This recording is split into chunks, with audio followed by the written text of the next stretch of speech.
Someone is upset in the next room. They haven't said anything, they haven't made a sound, but you felt it the moment you walked in, something in the air, something in the quality of the silence, something that landed in your chest before your brain had time to process it. And now you're managing two emotional states at once, yours and theirs. You've done this your entire life. You walk into rooms and you read them. You sit across from people and you feel what they're actually feeling underneath what they're saying. You absorb other people's moods the way other people absorb the weather, automatically, completely, without a choice in the matter. And the world has spent a long time telling you this is a problem. Too sensitive, too emotional, you take things too personally. You need to toughen up, build walls, stop letting everything in. But psychology tells a completely different story. What the world calls too much is actually a specific neurological and psychological profile, documented, studied, and connected to some of the rarest capacities the human nervous system can develop. There are 5 rare psychological traits that define people who feel the way you feel, and once you understand them, you will finally stop apologizing for the way you are built. Trait 1. Your nervous system processes the world at a deeper level than most. You're at a family gathering, a Sunday afternoon, the kind that should feel ordinary. And while everyone else is talking about surface things, plans, weather, who said what, you're tracking something else entirely, the tension between two people who are pretending everything is fine. The sadness underneath your relative's laugh, the moment the energy in the room shifted when a certain topic came up. You didn't decide to notice these things. You couldn't have not noticed them. Psychologists call this sensory processing sensitivity, a trait identified in approximately 15 to 20% of the population, in which the nervous system processes environmental and social stimuli with significantly greater depth and detail than average. In plain terms, your brain does more with the same information. Where others receive a signal, you receive the signal, its undertones, its history, and 3 possible meanings simultaneously. This is not anxiety. This is not oversensitivity. This is a nervous system doing exactly what it was built to do at a level most people cannot access. The cost is real. It is exhausting to process the world this thoroughly all the time without being able to turn it off. But the gift is equally real. You see what's actually happening, not the surface version, the true one, but there's a trait underneath this one that explains why other people's emotions don't just land near you, they land inside you. Trait 2. You don't just understand what people feel, you feel it yourself. Someone tells you something painful, and before you've formed a single conscious thought about it, something shifts in your body, a tightening somewhere, a weight that wasn't there a moment ago, a sadness that arrived before you decided to feel sad. You didn't choose this. It happened automatically, the way a reflex happens, below the level of decision. Neuroscientists link this to mirror neuron activation, the neurological process by which the brain simulates the emotional and physical states of others as if they were your own. In most people, this process happens at a moderate level. In people with high sensory processing sensitivity, research suggests the mirror system activates more fully, more quickly, and with greater intensity. In plain terms, when someone you're close to is in pain, your nervous system doesn't just register that they're in pain, it replicates it. You feel a version of what they feel in your own body as if it were happening to you. This is called somatic empathy, and it is the reason you have always known things about people that you couldn't explain because you didn't learn them through logic. You felt them. The strength here is extraordinary. You can offer a quality of presence and understanding that most people will never experience from another person. You don't have to be told someone is struggling. You already know, and you show up before they find the words to ask. But the next trait is the one that will finally explain why you come home exhausted from days when nothing difficult even happened. Trait 3. You absorb the emotional atmosphere of every room you enter. You can't walk into a space and feel nothing, even when you try. Even when you deliberately tell yourself to stay separate, stay contained, not take it on.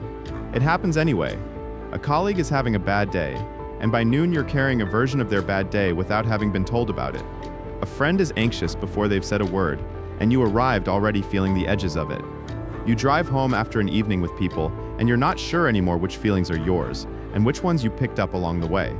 Psychologists call this emotional contagion, the automatic transmission of emotional states from one person to another through nonverbal, physiological, and behavioral channels. Everyone experiences emotional contagion to some degree.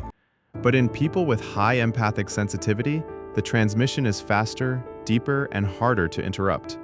The room's emotional weather becomes your emotional weather.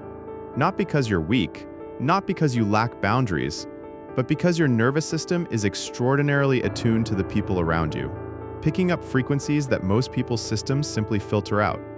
The shadow side is that you often don't know where you end and someone else begins. You can lose yourself in other people's emotional states without noticing it's happening. And you can arrive home exhausted without being able to explain why, because the exhaustion isn't yours. It belongs to the 10 people you processed today without anyone knowing you were doing it.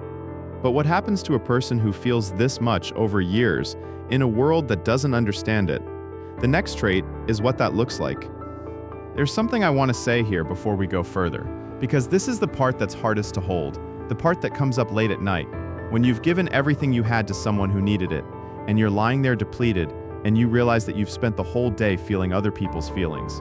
And somewhere in the middle of all of that, you lost track of your own. You've been asked your whole life to be more like people who feel less, to be less affected, less reactive, more resilient, more distant. And part of you has spent years trying to feel less, trying to care less, trying to be the kind of person for whom things don't land so hard. But here's what's true. You were never going to be that person, not because you failed to become them, but because you were never built that way. You were built for depth, and depth is not a flaw. It is the rarest thing there is. If this already feels uncomfortably accurate, subscribe. This channel exists for people exactly like you. Trait 4. You protect yourself by becoming self-sufficient. At some point, you learned something. You learned that feeling this much, in a world that doesn't feel this much, is a form of exposure.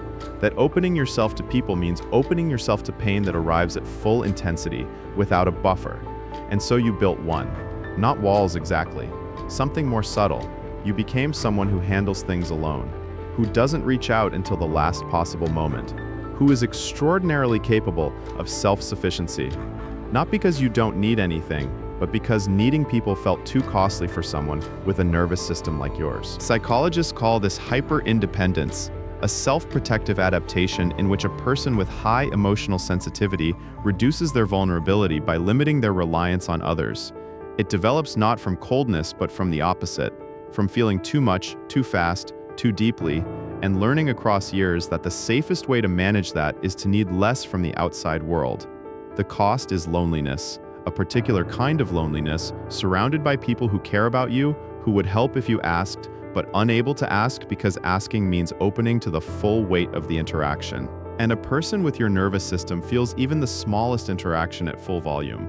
The strength is that you have built something rare inside yourself, a capacity for self-containment and resourcefulness that most people never develop because they were never required to.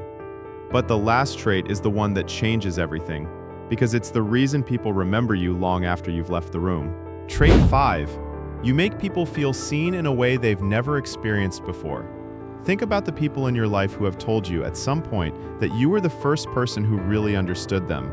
Not just listened, understood, felt what they were describing, held it with them without flinching, without minimizing, without rushing to fix it. There's a reason they said that. It's not a coincidence, and it's not a social skill you learned. It is the direct result of every trait we've talked about: a nervous system that processes depth, a mirror system that replicates others' experience, an attunement to emotional atmosphere that picks up what goes unspoken, a self-sufficiency that means you can hold someone else's weight without collapsing under it. All of it combines into something that is genuinely, measurably rare: the capacity to make another human being feel fully, completely, accurately seen. Psychologists describe this as advanced co-regulation capacity, the ability to regulate another person's nervous system through presence, attunement, and emotional resonance. In plain terms, you are someone whose presence makes people feel safe. Not because of what you say, because of what you are. That is not a small thing. In a world full of people who are half present, half distracted, half somewhere else, you are fully there. And the people who have felt that from you will never forget it. So here is what all 5 of these traits together describe: a nervous system that processes the world at a depth most people cannot access, that replicates others' experiences in your own body before you've had a conscious thought, that absorbs the emotional atmosphere of every room you enter, that built self-sufficiency as a protection for a heart that feels at full volume, That makes people feel seen in a way that changes them. None of that is too much, none of that is a flaw, none of that is something the world gets to ask you to dial down. That is what it looks like when a human being is fully, completely, honestly alive to the experience of other people. That is not weakness. That is one of the most profound forms of strength there is. You are never too much. You are never broken. You are built differently. Which trait hit closest to home? Drop a number in the comments. Subscribe. You're in the right place.